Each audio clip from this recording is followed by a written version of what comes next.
Welcome to Math Genius Marlica Sport Team. Nandito po ngayon ang mga kabataan. Sila po ay naglalaro ng Math Genius Marlica. Tingnan po natin guys kung sinong mananalo sa kanila. Pong laro ay labanan ng calculation number. Gagamitin nila dito ang kanilang talino at diskarte.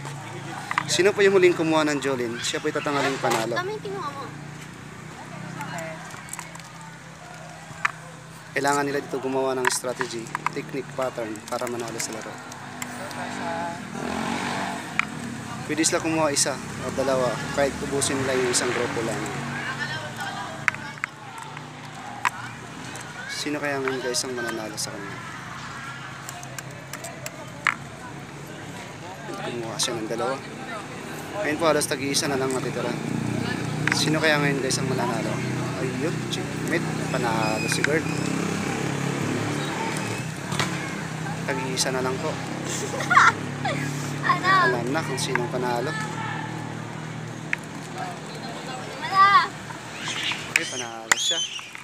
Talaga naman.